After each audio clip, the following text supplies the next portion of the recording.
Respiratory distress syndrome, hyaline membrane disease. Definition: it is the pathological condition characterized by formation of hyaline membrane inside respiratory passage. ही एक अशी pathological condition आहे ज्याच्यामध्ये जो काय आपला respiratory gas एक्सचेंजचा जो मेम्ब्रेन आहे त्याच्यामध्ये हायलाइन मेम्ब्रेनचं फॉर्मेशन होतं. गॅस एक्सचेंज मेम्ब्रेनमध्ये काय काय इन्क्लूड होतं, तर अल्व्हेओलार एपिथेलियम, बेसमेंट मेम्ब्रेन आणि कॅपिलरी एंडोथिलियम. तर इथे दिलंय हा पूर्ण अल्व्हेओलाय. अल्व्हेओलायमध्ये जो काय व्हेसल आहे, ब्लड व्हेसल आहे, ब्लड व्हेसलमधून कार्बन डायऑक्साईड पास होतो टू अल्व्हेओलाय आणि अल्व्हेओलायमधून ऑक्सिजन पास होतो. तर जी काही डिफ्युजन कॅपॅसिटी आहे ती कार्बन डायऑक्साईडची 20 पटीने जास्त आहे ऑक्सिजनपेक्षा. रेस्पिरेटरी फेल्युअर टाइप 1 आणि टाइप 2. जो काही रेस्पिरेटरी फेल्युअर टाइप 1 आहे त्याच्यामध्ये ऑक्सिजनच्या एक्सचेंजसाठी प्रॉब्लेम असतो. तर हा ऑक्सिजनच्या एक्सचेंजसाठी प्रॉब्लेम का असतो? कारण की ऑक्सिजनची जी काही डिफ्युजन कॅपॅसिटी आहे ती कमी आहे ना. आणि टाइप 2 मध्ये प्रॉब्लेम हा जो असतो तो असतो कार्बन डायऑक्साईडच्या एक्सचेंजमध्ये. जर कार्बन डायऑक्साईड 20 पटीने जास्त आहे का ऑक्सिजनच्या, तरीही त्याला प्रॉब्लेम आहे. म्हणजे ही एक सिव्हिअर कंडिशन आहे. ह्याच्यामध्ये पेशंटचं सर्व्हाइव्ह करणं मुश्किल आहे. Patient can't survive. In RDS additional hyaline membrane formation occurs. हा जो काय रेस्पिरेटरी डिस्ट्रेस सिंड्रोम आहे ह्याच्यामध्ये एक ॲडिशनल हायलाइन मेम्ब्रेनचं फॉर्मेशन होतं बेसमेंट मेम्ब्रेनमध्ये. Type 2, 2 types. There are respiratory distress सिंड्रोमच्या 2 टाइप आहेत. पहिला आहे कंजनायटल, दुसरं एक्वायर्ड. कंजनायटल आपण कोणकोणत्या कंडिशनमध्ये पाहू शकतो, तर प्रीमॅच्युअर निओनेट्स जे पूर्ण 9 मंथ 9 डेजच्या अगोदर जन्मलेत त्यांच्यामध्ये पाहू शकतो. सी सेशन्स बेबीजमध्ये पाहू शकतो.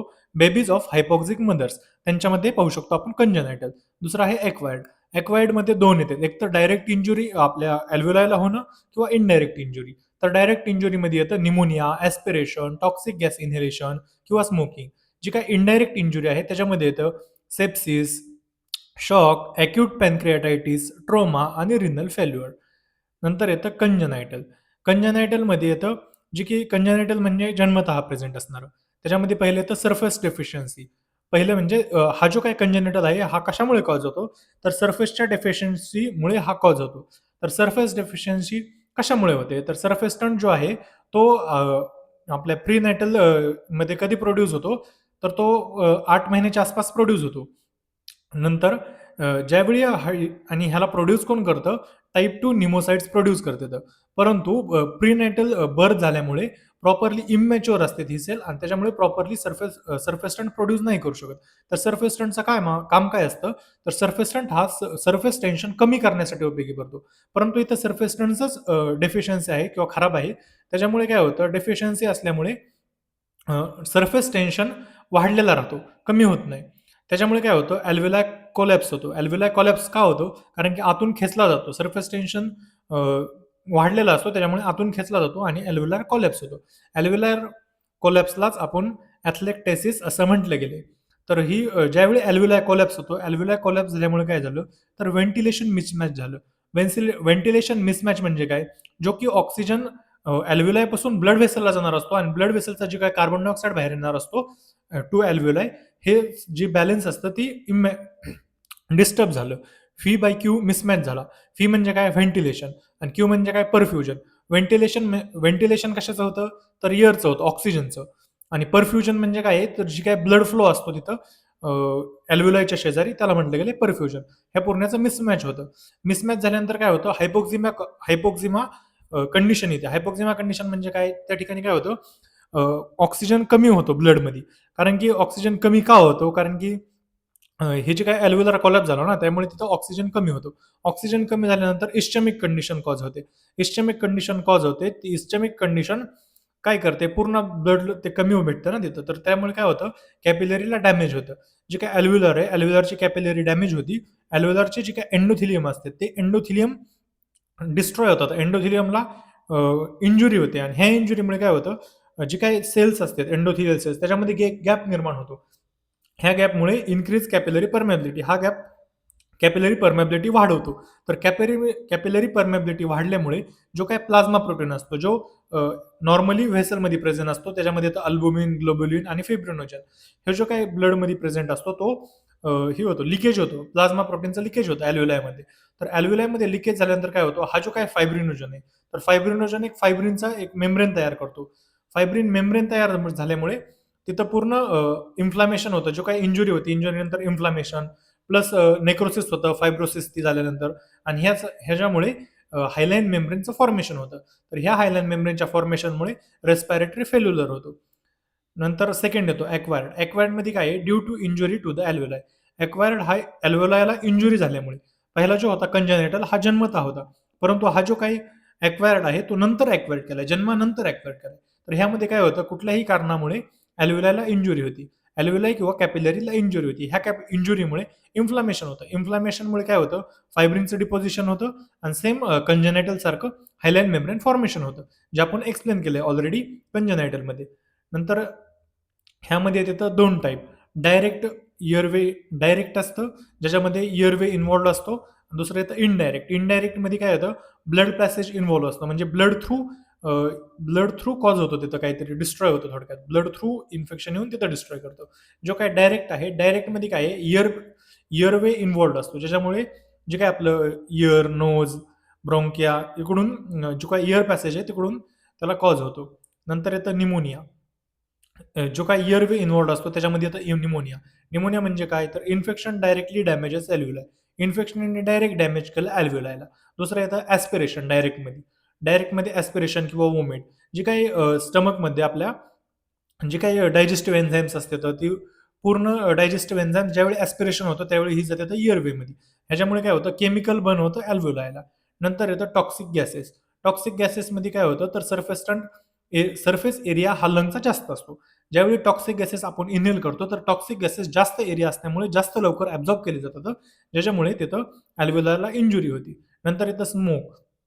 तर स्मोक कसा कॉज करतो? स्मोकिंग पार्टिकल्स आणि त्याचबरोबर त्याचे जे काही फ्री रॅडिकल्स असतात ते डॅमेज करतात अल्व्हेओलार एपिथेलियमला. डॅमेज केल्यानंतर इन्फ्लामेशन होतं, कॅपिलरी लिकेज होतं, हायपोक्झिमा होतं आणि ARDS, जे ऑलरेडी एक्सप्लेन केलेलं आहे. नंतर येतं इनडायरेक्ट. इनडायरेक्टमध्ये काय येतं? ब्लड थ्रू कॅरी केलं जातं आपल्या अल्व्हेओलायकडे इन्फेक्शन किंवा जो काही डॅमेज होतो बाहेरच्या ब्लड ब्लड पॅसेजने होतो. त्यात येतं सेप्सिस. सेप्सिस म्हणजे काय? बॅक्टेरियल टॉक्सिन्स जे की सर्क्युलेट होतात ब्लडमध्ये. ब्लडमध्ये सर्क्युलेट कसे होतात ती? दुसरीकडे कुठेतरी बॉडीला इन्फेक्शन झालेलं असतं. त्या इन्फेक्शनमुळे तिथे बॅक्टेरियल टॉक्सिन झालेले असते. तर ती बॅक्टेरियल टॉक्सिन सर्क्युलेशनमध्ये लॉज होते आणि त्या सर्क्युलेशन थ्रू ही सर्व काय अल्व्हेओलार एरियामध्ये येते. तर ती अल्व्हेओलारच्या तिथं एंडोथिलियमला इफेक्ट करते. त्याच्यामुळे परमेबिलिटी वाढते आणि ह्या परमेबिलिटी वाढल्यामुळे डॅमेज होतं कशाला? एंडोथिलियम सेल्सला. तर एंडोथिलियम सेल्सला डॅमेज झाल्यानंतर प्रोटीन रिच पल्मोनरी ओडिमा होतो आणि हा ओडिमा तिथं रप्चर होतो आणि त्या ठिकाणी एंडोथिलियल सेल्समधून आतमध्ये परत हे होतं, परमेबिलिटी वाढल्यामुळे लिकेज होतं प्लाझ्मा प्रोटीनचं आणि सेम कंडिशन होती पुढं. नंतर येतं शॉक. शॉकमध्ये काय होतं? Lung ischaemia. लंग ज्यावेळी सिव्हिअर इस्चेमिया असतो त्यावेळी तो लंगला पण इस्चेमिया होतो. लंगला इस्चेमिया झाल्यामुळे हायपोक्झिमिया होतं. त्याच्या थ्रू ARDS. ARDS म्हणजे काय? Acquired respiratory distress syndrome. नंतर येतं पॅनक्रियाटायटिस. पॅनक्रियाटायटिसमध्ये काय होतं? तर एन्झाईम्स गेट ॲक्टिव्हेटेड. जे एन्झाईम्स पॅनक्रियाजमधून इंटेस्टाईन आपल्या स्टमकमध्ये आल्यानंतर ॲक्टिव्हेट होणार असते तर ती तिथं ॲक्टिव्हेट न होता स्वतः पॅनक्रियाजमध्येच ॲक्टिव्हेट होते. तर ही पॅनक्रियाजमध्ये ॲक्टिव्हेट झाल्यामुळे काय होतं? तर ती स्वतःला डायजेस्ट करते. पॅनक्रियाजला स्वतःला डायजेस्ट करते. त्यानंतर पॅनक्रियाज डायजेस्ट झाल्यानंतर हेच एन्झाईम्स परत लॉज होते तर सर्क्युलेशनमध्ये आणि ह्या सर्क्युलेशन थ्रू ती येते तर अल्व्हेओलायपर्यंत आणि त्याच्यामुळे ARDS होतो. नंतर ट्रॉमा. ट्रॉमामध्ये सिस्टमिक इन्फ्लामेटरी रिस्पॉन्स. इन्फ्लामेशन झालं तर मग परत हेच होणार. Inflammation, capillary leakage, hypoxemia, ARDS जे आपण पाहिलं ऑलरेडी. नंतर रिनल फेल्युअर. रिनल फेल्युअरमध्ये काय होतं? तर युरेमिक टॉक्सिन्स जी की डिटॉक्सिफिकेशन होत नाही व्यवस्थितपणे. ह्यामुळे युरेमिक टॉक्सिन्स आणि फ्लुइड्स वाढतं. ह्या सगळ्याचं ओव्हरलोड होतं सर्क्युलेशनमध्ये. सर्क्युलेशनमध्ये ओव्हरलोड झाल्यानंतर हे डॅमेज करतं अल्व्हेओलायला. नंतर सेम कंडिशन. नंतर आलं क्लिनिकल फीचर. क्लिनिकल फीचरमध्ये काय येतं? पहिले येतं सिव्हिअर डिस्निया. सिव्हिअर डिस्निया म्हणजे काय? Difficulty in breathing.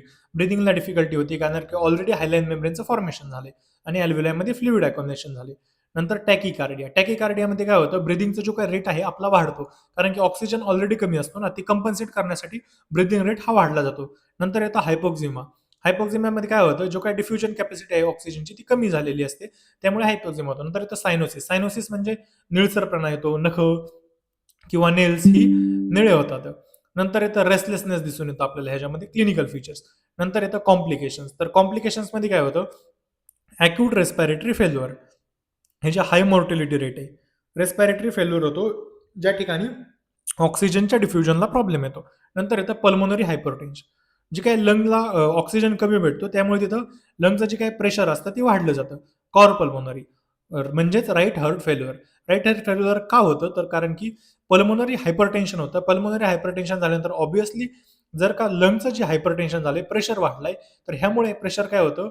Right ventricle overload होतो. कारण की राईट व्हेंट्रिकलला ब्लड ब्लड पंप करायचं असतं कुठं? पल्मोनरी हायपरटेन्शनकडे. पण पल्मोनरी हायपरटेन्शनचं ऑलरेडी प्रेशर वाढलेलं आहे. त्यामुळे ते लोड खातं राईट व्हेंट्रिकलसाठी. त्याच्यामुळे कॉर पल्मोनरी होतं किंवा राईट हार्ट हार्ट फेल्युअर होतं. नंतर सेकंडरी इन्फेक्शन. सेकंडरी इन्फेक्शन होऊ शकतं, ज्या ठिकाणी इन्फेक्शन होतं वेगवेगळ्या बॅक्टेरियामुळे, इम्युनिटी वगैरे कमी झाल्यामुळे. नंतर मल्टी ऑर्गन फेल्युअर. ऑक्सिजनची कमी झाली, यामुळे मल्टी ऑर्गन फेल्युअर होऊ शकतं. नेक्रोसिस, इन्फ्लामेशन हे सर्व काही कॉजेसमुळे. नंतर fibrosis in lung. Healing after diffusion alveolar damage. Alveolar damage झाल्यानंतर त्याचं हिलिंग करण्यासाठी, त्याचं जो काही ॲल्व्हेओलार डॅमेज झाला आहे त्याचं हिलिंग करण्यासाठी फायब्रोसिस होतं. ही जी फायब्रोसिस आहे, फायब्रोसिस काय करतं? परमनंट लेस लंग कॉम्प्लियन्स, म्हणजे लंग जे ऑलरेडी फायब्रोसिस झाले, फायब्रोसिस झाल्यानंतर प्रॉपरली लंगचं एक्सपान्शन एक्सपान्शन वगैरे होणार नाही. त्याच्यामुळे ते कॉम्प्लिकेशन येईल. I hope this topic might be better for you understandable. Respiratory distress syndrome. Thank you.